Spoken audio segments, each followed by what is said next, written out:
The Secretary of State Secretary has of State. unilateral Okay, authority under the INA to God. revoke any visa at any time at their own discretion. Since how long has that been going on? 17 something, I guess. I Yeah, don't know. he's using he's using the statute under 237 to deport them because it makes it harder for him to, as Secretary of State, to run foreign policy. That's like the statute they're using. And look, if that's what he wants to try to use, you can make the argument that is completely antithetical to the First Amendment, because there is case law out there that shows that, foreign nationals, Bridges versus Wixon, if I'm not mistaken, people could look that up. Very similar case where someone who was a communist or alleged to be a communist was protected. They were a green card holder. They're protected from being deported because of their political speech. And I would argue, you can make the that's similarity because communism back then was what terrorism is today, which is what they're trying to use, that she was a Hamas supporter, even though she didn't mention Hamas at all in her op-ed. Right. They've been saying that these people are aligned with Hamas. I think that's ridiculous. Yeah, they're just jumping to any conclusion. You're critical of Israel. Say they're critical of Israel. They keep saying anti-Semitism. No, you're critical of Israel. Yeah. But, so I understand what you're saying about selective enforcement. I still just... You just have an issue overall with people, whether it's anti-Semitism or whatever. Your thing is you just don't like them coming in and being able to say whatever they want to say as guests. Well, it makes That's me your think of the argument, right? Japanese internment camps So, in World War II. Let's I see your perspective. So hold on. Let's clarify this. Yeah, sure. There are certain things you don't do as a guest. Right. Sure. So if I lived in a house with a bunch of roommates and we were arguing over the dishes and who was supposed to be doing them, well, we all live here. We all pitch in. We're all paying rent. It's our problem to deal with. If some dude showed up and then every day he's now sleeping on the couch. Okay, I don't know. We let him crash here, and now he's causing problems. He's basically yelling about what he's getting involved in the debate and the argument, and I'm like, dude, leave. You're a guest in this place. We can deport whoever we want. I believe that we should be focused on American interests, not Ukraine's interests, not Afghanistan, not Israel, not Sudan, not Taiwan, not Pakistan or India, not Tibet, whatever. Okay? Yeah. We should secure our borders. We have to deal with this population crisis that we got. That means we need Americans to start focusing on American tradition, rebuilding our culture. And so if people come here... But what's more American than free speech, Tim? That's my only pushback to that, where I see your perspective, but what the rule that our guest is violating is the rule that the House is built upon, which is freedom of speech. It was our First Amendment. So my thing is, though I understand your perspective, I think her exercising right, which is what we broadcast to everyone, which makes us better than everybody else, I think that's pretty egregious. There are rules in this country for people who are here. We extend certain rights in certain circumstances, and there are different rules for people who are guests and on visas, Myron, such as due process for an American citizen involves a jury trial. Myron, due process for a non-citizen does not often involve a jury trial. We don't go, hold on. The right to a speedy trial is in the Constitution. It is the bedrock of what it means to be American. Okay, then we're going to give every illegal immigrant a jury trial. No, we're not going to do that. If you are here to, I'll just put it this way. Okay, I don't want to be funding Israel. I don't want to be involved in that conflict. Sure. I don't want to be involved in Ukraine. My issue is someone showed up to my house and started yelling at me about what I should be doing, and I said, get the out of my house. But here's the thing. They're not even complaining about your house. They're complaining about your neighbor who you're friends with. And that's my problem. That's what Israel, to just make it more analogous. They're complaining about what we're doing with an ally. And it's not their business. And the problem is, if we don't set a precedent on that, then anytime we have an adversary, there are people in the United States who are Iranian. But this is a slippery slope that can lead us to problems in the future, though. We let Iranians come into this country. And imagine, you see what happens in Europe, okay? Remember when all the Turks started rising up throughout Europe with the Turkish flags, and Erdogan said, I'm going to unleash a flood on your countries unless you do what I want? This is the problem with allowing foreign ideologies to come in and get entrenched in your country. So we can all talk about the glories of the Constitution, and I'm going to say, great. So we can flush ourselves down the toilet as foreign adversaries and interests that are opposed to ours come in and start changing the shape of our country in ways we don't like. And now, what do we have? With all due respect to Ro Khanna, I think he's a good dude. I think he's wrong. I believe that he's morally correct of his own worldview to fight for what he's fighting for as it pertains to immigration. Why? He is the children of immigrants. I believe he's an American citizen. I believe he was born here. Well, I agree with you on immigration. But let me tell you about Ro Khanna. Ro Khanna is, I believe his parents were immigrants and he was born here. Mm-hmm. He's a very nice guy. He's reasonable. He tries to communicate, and I can respect that.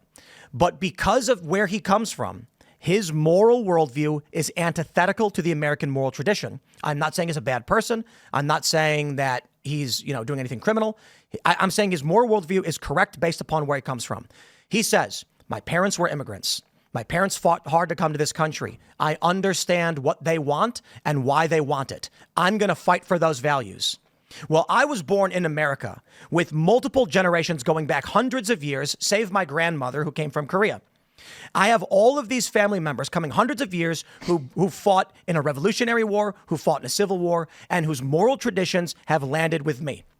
And so what I say is, I understand, Ro, why you want to fight for illegal immigrants, but you came to this country, your parents came here, and you are now a citizen. You have access to everything we offer you because we are nice, we are good people. But when you start advocating for non-citizens, people not from this country, this creates two worldviews that are at odds with each other, and there's no off-ramp. People in this country who are saying, if you're not a citizen, so what? You can live here. And what ends up happening? You get, whether it's whatever anyone wants to say about the Haitians, you get reports from the locals that they were eating cats. Is it wrong to eat cats? Well, people in America don't take kindly to that, but in Haiti, they do eat cat.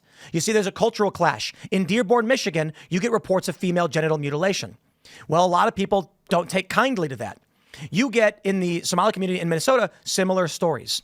So the people who are born and bred and raised in America, who are sitting beneath trees their ancestors planted, our focus on what we are going to build for this country is rooted in a long-standing American tradition. We all know the lesson of the Native Americans. The left can bring it up all they want. We get it. Colonization destroys civilizations and communities and all that stuff. We don't want that to happen to us. The simple version is this.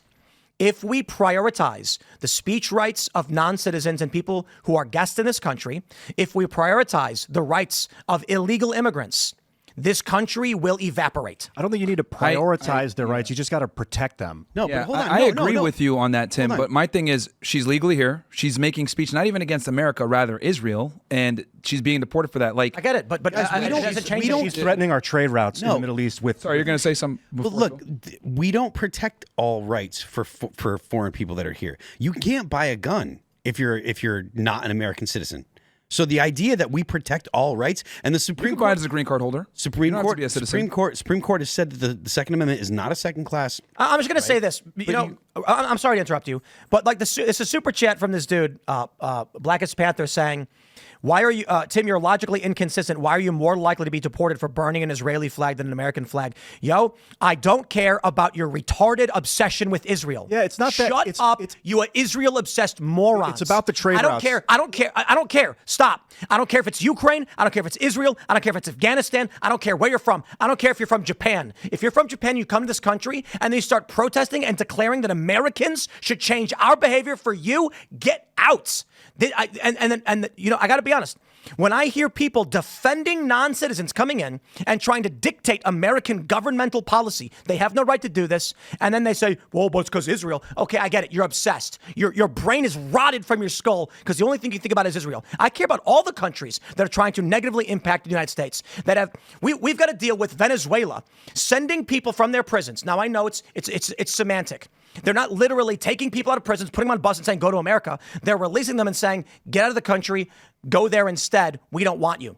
And then when they come here, Donald Trump says, we want to send these Venezuelan gangs and prisoners, former prisoners, cons and criminals back to Venezuela. They say no. So what does he do? He cuts a deal with El Salvador. These are criminals from Venezuela. You take them. We don't want them. The Democrats then say, we're going to keep them here. And then you super chat, but it's Israel. This is why our country is being screwed over and mercilessly beaten. And it's why we're facing these catastrophes that we're facing. Okay, because of the myopic view of so many people.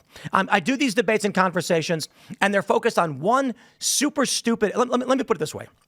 During Occupy Wall Street, one of the most amazing moments was when some guy stood up during the General Assembly, and he screamed out, "What is wrong with you people? The only thing we need to focus on is fracking. It is the center of all of our problems." And I thought, my God, there are people that live in bubbles. They only see one thing. That's the only thing they care about. Me, I got a bubble. I do. It's America. So if it's Venezuela, if it is Ukraine, if it is Russia, Iran, China, Israel, or otherwise, and they're negatively impacting us, I'm going to say, stop. I don't want to be involved in this.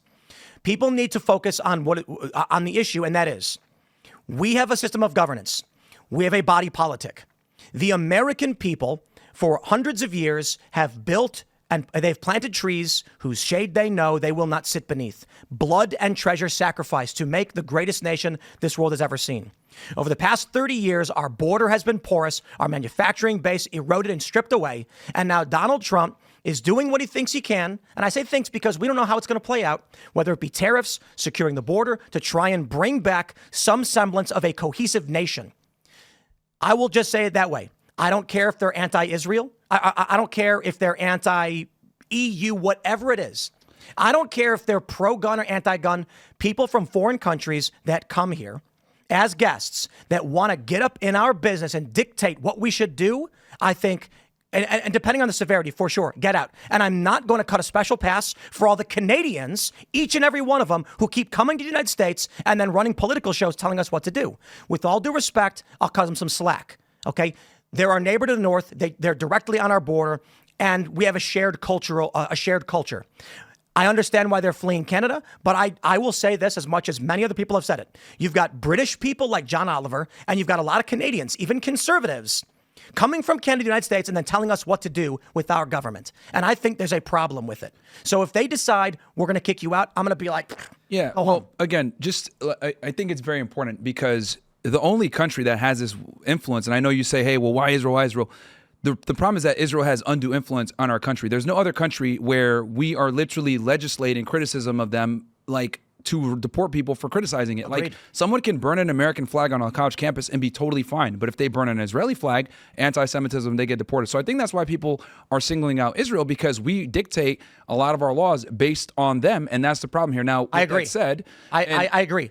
Still, so they have okay, fair, but they have undue influence in our political structure, and to the point where they're legislating things to their benefit that we don't even get to enjoy as Americans, but we're doing for their behalf. So with this woman, she's legally here. She wrote an op-ed against Israel, critical of Israel, and she's getting deported for that, versus if she had wrote that op-ed against the United States, she would still be here. And I think that's the problem that people have. I completely agree. There's a problem. I say criticize it fully, but that is no excuse for allowing someone to come to our country and try and dictate our foreign policy. So I'm talking about, okay, so we've got the Middle East. Israel's our eastern bulwark, our nuclear warhead to protect the Suez. We've got Egypt in the west. We got Saudi Arabia as puppet states. If people threaten that hegemony and we lose that canal, that's what they're fighting. That's what they're trying to stop. It's similar to why I brought up the Japanese internment camps during the war. When you're in wartime, which we have been in the Ukraine, you take people, they did, I don't know the extent of what they did to the Japanese puppet states. Citizens. You are correct about the Suez and the Red Sea and the Arabian Sea and all of that stuff, and I don't care. No, I am explaining why it's happening. No. I'm not saying I don't care about what you're saying. I'm saying I don't care about the Suez. I'm saying you are correct. I wonder about U.S. interests in this region, why we bomb the Houthis, is because we're so concerned about global trade, and this is why we're allied with Egypt. We're dumping billions of dollars in Egypt because we want Jordan too. To basically pay them all this Saudi money Arabia. to play. Yeah, we basically pay all these, Arab countries, especially Jordan and Egypt, to play nice with Israel. And I do think it's important. A lot of people say obsessed with Israel, obsessed with Israel. I think it's not necessarily obsessed with Israel. Rather, we have a foreign country that has an enormous amount of influence and power in our country, where we give them we roll out the red carpet for them in certain situations that we wouldn't even roll out for ourselves. And I think that's where people are having issues. My point that I'm trying to bring up is... And by the way, when it comes to immigration, I agree with you. I'm even further right on that. I think we need to have immigration moratorium. I think we need to stop letting people in. I think we need to keep America a certain demographic majority. I'm even further right when it comes to immigration. But my problem is that when people start to infringe on the First Amendment because of a foreign nation, that's my biggest gripe. The liberal economic... Listen to what Donald Trump talks about. He talks about the Gilded Age. He talks about the end of the 1800s. The liberal economic order was created to police the world. And they still want to, and they're addicted to it. Even people in the Trump admin with these strikes on the Houthi rebels in Yemen, It's an addiction. It is a fear. If we do not intervene, global trade will be negatively impacted, and the global economy can be harmed by Iran, who will gain more power, and the Houthi rebels. China will get involved. They're already trying to take the lithium deposits in Afghanistan. We can't allow them to do it. We have to be in control. Why? Why do we have to be in control? Now, I'm deeply concerned about unipolar Chinese Communist Party planet. I don't want that either. But the United States was prosperous and powerful before World War II. There's a reason why the U.S. got involved in World War I and World War II. And you can argue they were bad reasons. The reason for World War I think, Trump brought up, like, why were we even involved? Because we have allies and we basically dragged into it to support them. World War II, relatively similar, but Pearl Harbor, we get it. The U.S. was very, very powerful before these wars, before the existence of the liberal economic order. I am confident that if we just backed off and said, we don't care about your canal and your trade, because U.S. trade doesn't go through that area, you deal with it. The problem Somebody is would. They got long-range bombers now. So we can't they? like just huddle. Who is they, though? The Russians and the Chinese, So what? and the Indians and the Americans and the Israelis. Yes. I don't So if know you just huddle and play isolationist now, they can hit you from orbit. You No can't- one is no. saying isolation. That's an excuse. What I'm saying is we range don't need bombers to don't be go the into orbit. world police. Yeah, I agree think with there you. has to be I a think world that's a big police? problem. That's a big issue. But see, here's the problem. Israel has forced us to almost be the world police because now we have to be involved in all these Middle Eastern affairs because of Israel to allow them to It's not because maintain of their Israel's Israel. getting It's support. because of Saudi used. Arabia. It's- It's because of Egypt. It's because of the Jordan, liberal et cetera. economic order. Israel's part of it, but it's this order of nations. It's the British Empire. It's all these things, the Commonwealth, whatever you want to call it, the transition of the British Empire into this new organism. It's a technocratic, militaristic hegemony, basically. We would not have been in all the foreign wars in the Middle East had it not been for Israel. That's a gross over exaggeration. You don't agree? No, I think you hyper focus on just Israel, ignoring all the other factors. I think it's fair to say that Israel is a very strong factor in our involvement in the Middle East. There's always going to be other 100%. factors, but they're by far the most prominent and the biggest reason why we've Saudi had the Arabia war. is. You think Saudi Arabia is? Yeah, because of their control of the flow of oil. If Saudi Arabia dumps oil into the market, they destroy our economy. So the U.S. basically goes there and sucks the feet of the Saudi princes, saying, please don't flood the market with oil. Israel doesn't do that. Israel begs us for money, and then we give to them to build weapons. So if Saudi Arabia and the OPEC nations could destroy the petrodollar overnight, and so Trump and all these presidents are constantly going there and saying, please, love of God, don't ruin our hegemony. I think every war in like the Iraq war was for Israel, us going into Afghanistan. The entire war on terror was basically waged, and only Israel benefited from it. I don't think Saudi Arabia benefited as nearly The as Iraq War? from the Iraq war. Israel benefited from the Iraq war. The Iraq War and the Afghan War are for there's obviously a bunch of reasons. Sure. The principal reason is we're surrounding Iran. But our involvement, our desire, I say our because it's not mine, but the U.S.'s desire to go to war with Iran is not because of Israel. 100%. It's one of the main reasons. Israel wants us to go to war with Iran for sure, Yeah. but U.S. interest in going to war with Iran coincides with that. Look, What benefit do we get from going to war with We Iraq? want Control the Suez. Well, No, it's not it's the not. Total control of the trade route. Is what Iran? we're No, doing. it's not the Suez. Iran is a threat in the region, and we want full control of oil in the region, and we want to appease the Saudis who control a Yeah, large Saudi amount of that supply Arabia of is oil. a major reason why we have the posture towards Iran that we do. No, it's mostly Israel. Like, Why? Iran and Saudi Arabia, yes, they've had problems, of course. But Well, it's I would the say, Shia and the Sunni stuff. You know, that? like it's the Shia and the Sunni beef. yeah, but they that is not as much of the reason as I mean, Israel is by far the biggest Why? enemy to Iran. It's because Iran's the only country in the Middle East. Why is the U.S. engaged in hostilities with Iran because of Israel? Why? Because Iran is the only country that challenges Israel's hegemony in the Middle East because they That- have the ability. Okay, now I got to pause actually- because that's Sure. circular. Go What ahead. you're saying is Israel is the reason why we're involved with Iran because Iran is a threat to Israel. That doesn't explain why Israel is dictating U.S. be involved with Iran. You're just saying that Israel is threatened by Iran. We get that. Yes, and that Netanyahu met with Trump, and and- he said we want to do joint strikes, and Trump said no. Yes, because he understands that going to war would not benefit us whatsoever. I However, thought Israel controls our interests, and it's why they absolutely do. They absolutely do. But here's the thing: he's got to obviously weigh it out. Like, okay, they put me in, right? Because Myron Gaines and all the other Zionist backers, etc. They put me in. Like, I gotta appease them enough. I'm giving them 2,000-pound bombs. I'm allowing them to continue to wage war in Gaza. I'm allowing them to kind of go wild all over the Middle East, etc. But going to war with Iran might not be a good idea because they can actually hurt us economically. Now, of course, we would win the war with Iran, but Iran has the capability of making life significantly harder. They can shut down the Strait of Hormuz. They can launch missiles into Saudi Arabia and to the UAE, hurt our allies, destroy these oil locations and these strategic standpoints. they're arming the Houthis. They're arming. Sure. The Iraqi insurgent groups, I forgot their name, and they're launching missiles at Americans. Sure. The Suez is probably one of the largest reasons. Appeasing the Saudis is a large reason. The Saudis want the Suez to flow properly because they have a lot of interest in that. Russia sends their fuel through the Black Sea, through the Bosphorus, into the Mediterranean, through the Suez to make it down into the Arabian Sea and into the Indian Ocean. So this canal is of vital interest to all of the global powers. This region. And this is why he's rethinking war. It is not this is why he's just rethinking it. because Israel. No, Israel wants the war, and I'm saying a big reason why we have the issues that we have with Iran is because of Israel. That's what I'm saying. Saudi Arabia plays a part, but I would argue that Israel plays a more significant part because they've been trying to topple them and get rid of their nuclear program for decades. They've done false flags. They've done a bunch of stuff to try to get us into war. Luckily, it hasn't worked, but Israel is one of the biggest reasons why we have the posture that we have with Iran. I think it's that's a modern. And the reason why we're not getting into war was what I explained before, where it would economically hurt us a lot. I do want to jump to the next story, but I just want to say I understand the point you're making. Sure. And I think we're largely saying like which geopolitical factor is playing a more significant role. What time period do you start? Because the British mandate for Palestine. Yes, Ian, I get it. We're moving on. Okay, I'm trying to wrap up the segment because we're talking in circles about foreign war and policy. Okay. So we can move to the next topic. I'm trying to respectfully say I get what you're saying. No, we can disagree. We don't have to agree to disagree. We can agree to disagree. Let's just jump to the totally next story. cool. I think the people enjoy the conversation. That's what matters. Thanks for checking out this clip from Timcast IRL. Make sure to watch the show live Monday through Friday at 8 p.m. Subscribe to this channel, and we will see you all there.